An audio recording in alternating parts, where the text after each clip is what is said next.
Let's bring in Democratic strategist Brad Howard. I know your resume includes serving as former chief of staff for Congresswoman Stephanie Murphy, former spokesperson for New Orleans Mayor Mitch Landrieu. Brad, President Biden, he's seen this rise in approval ratings. How can Democrats take advantage of that momentum into the midterms? Well, look, I think elections are about two things. They're about, when you're an incumbent, they're about explaining what you've done to voters and then what you're going to do for them. And we've got a great story to tell for what we've done with voters under the Biden administration. I mean, we've enacted historic pieces of legislation to benefit voters. We've, in the Inflation Reduction Act, is going to put in incredible investments in reducing energy costs and bringing down inflation and prescription drug pricing. We've passed veterans health care into law. We've passed historic gun safety legislation that no president's been able to do in 20 years, not to mention the American Rescue Plan that got us out of the pandemic, allowed our kids to go back to school, and our lives to return to semi-normal as much as we can post-pandemic. So we've got a great story to tell. So incumbents have got to go out and tell what we've done with President Biden's leadership, but we've also got to tell them what we're going to do in the future. Inflation is still too high. Prices are still too high.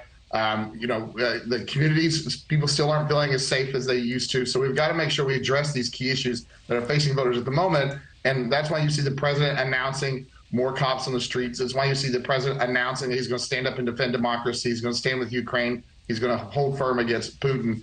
You're seeing a lot of the promises that the president and Democrats are making. And I think it's going to be a good story to tell in November. And you mentioned so many things there that I wanted to touch on because there are so many different perspectives on some of what you said. But just for the sake of time, statewide elections are as crucial as national races this year. Why do you think that is?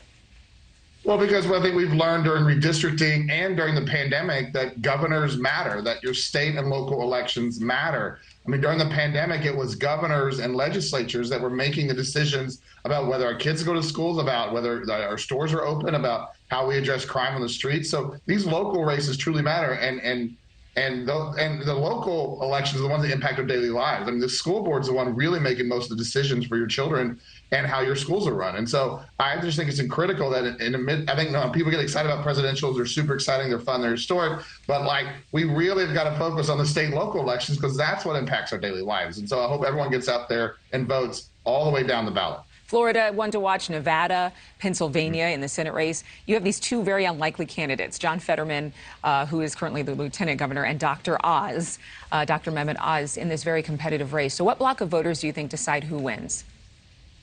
Well, look, it's always the independent voters, and Fetterman has a very strong grassroots appeal in Pennsylvania. He doesn't look like a politician. He doesn't act like a politician. He's got he looks like he comes from the parts of Pennsylvania where working families live and on an everyday basis and have faced economic hardship over the last few decades as our economy has transitioned off, coal and drilling and stuff. So I think that the Fetterman has a really strong grassroots appeal. Dr. Oz was born in New Jersey and lived there up until he decided to run for Pennsylvania. The Commonwealth doesn't really, it's not a really good message for the voters there, but they're both strong candidates. They're both going to raise a lot of money. This will be a very close race, but I just think Fetterman just has a very unique appeal. And I think at the end of the day, the Commonwealth will stay in the Democrats' column. All right. Thank you, Brad Howard. Appreciate your time.